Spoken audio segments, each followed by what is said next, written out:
The phone vibrated on the kitchen counter, its screen flashing a name that sank my stomach like a stone. Mark. Not a contact I'd saved, not a name I'd heard in years. Yet there it was, glowing in the dim light of our apartment at 2 a.m. My wife, Elise, slept soundly in our bed down the hall. Her soft breaths a rhythm I'd memorized over a decade. I stood frozen, the hum of the fridge filling the silence, my thumb hovering over the screen. Why was her ex texting her now? Why did her phone, usually glued to her side, lie abandoned tonight? I didn't touch it. Not yet. The air felt thick, heavy with a suspicion I couldn't name. Instead, I poured a glass of water, the cold rim pressing against my lips as I tried to drown the unease clawing up my throat. We'd been married 8 years, built a life of shared laughter, late-night talks, and quiet mornings over coffee. Elise was my anchor, steady, warm, her hazel eyes always finding mine with a spark of mischief. But lately, those eyes had seemed distant, her smiles fleeting, like she was somewhere else even when we were together. The next morning, she was already in the shower when I woke. Her phone sat on the nightstand, locked as always. I didn't ask about the text.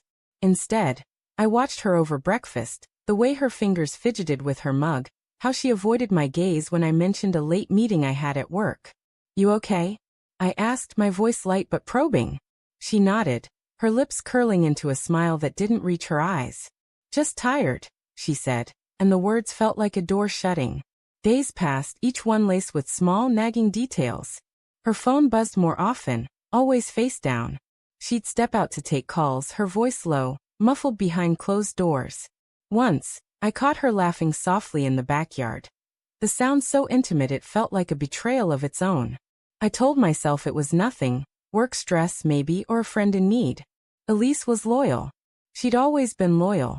But doubt is a slow poison, and it seeped into every quiet moment. One evening, I came home early, the apartment dark except for a sliver of light under the study door.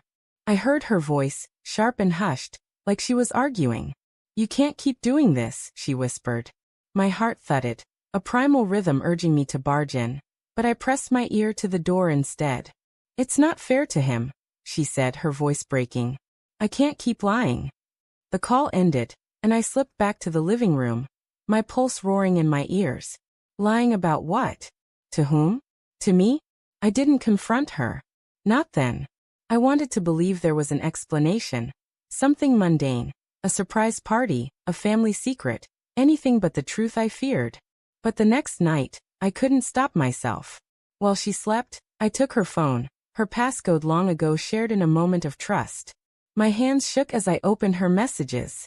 There it was, a thread with Mark, stretching back months. "I miss you," one said. "I can't stop thinking about that night," another. Her replies were cautious but not dismissive. "We shouldn't. This is dangerous."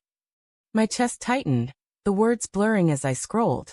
A photo, her hand, wearing the bracelet I'd given her, resting on a man's arm. Not mine. The betrayal hit like a physical blow, stealing my breath. I sat on the couch, the phone cold in my hand, replaying every moment I'd rationalized away. Her late nights, her guarded smiles, the way she'd pull away when I reached for her. How long had I been blind? How long had she been slipping away? When she woke, I was waiting. The apartment was silent, the dawn light casting long shadows across the hardwood. "Who's Mark?" I asked, my voice steady despite the storm inside. Her face paled, her eyes darting to the phone in my hand. "It's not what you think," she said too quickly, her voice trembling. "He's just someone from before. We're just talking." Talking? I held up the phone, the screen still open to their messages. "This isn't talking, Elise. This is you sneaking around, lying to me." My voice cracked, anger and hurt colliding. She stepped toward me, her hands outstretched, but I backed away. "How long?" I demanded. "How long have you been cheating?" She flinched, tears welling in her eyes. "It wasn't like that," she whispered. "It was one night. Months ago. I was drunk and he was there, and I made a mistake." Her words tumbled out, each one a dagger. "I didn't know how to tell you. I didn't want to lose you." I laughed, a bitter sound that echoed in the quiet. "Lose me? You already have." But even as I said it, my heart ached. I loved her. God, I still loved her. But the trust we'd built was shattered, scattered like glass across the floor. Why? I asked, my voice softer now, pleading. Why him? Why wasn't I enough? She sank onto the couch, her hands covering her face. It wasn't about you, she said, her voice muffled. I was lost. Work was killing me. And you were always so perfect. I felt like I was failing you. Mark was a mistake. A moment of weakness. She looked up, her eyes raw with guilt. I ended it. I swear I ended it. But the messages told a different story, one of longing, of secrecy, of a connection she hadn't fully severed. I wanted to believe her, to cling to the life we'd had, but the weight of her betrayal was too heavy. I need time, I said, grabbing my keys and walking out. The doors slam, a punctuation to our unraveling. For weeks, I stayed with a friend, wrestling with my emotions. Anger burned hot, but beneath it was a deeper hurt, a fear that I'd never truly known her. I replayed our years together, searching for cracks I'd missed. Had she always been this way, hiding pieces of herself? Or had I failed her somehow, driven her to seek solace elsewhere? The questions gnawed at me, sleepless nights blending into days. When I finally returned, it was to serve her divorce papers. The decision wasn't easy. It tore at me, a wound that wouldn't close. But I couldn't live in a marriage built on lies. She cried when she saw the papers, her hands shaking as she read them. You don't have to do this, she said, her voice breaking. We can fix it. I'll do anything. I wanted to scream, to ask how she could fix a trust so thoroughly broken. Instead I said, you made your choice.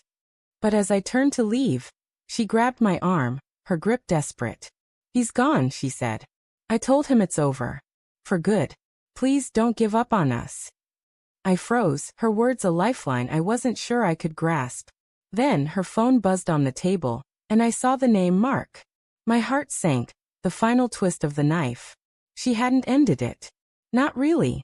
I pulled away, the papers still in her hand, and walked out, the weight of silence louder than any words we'd shared.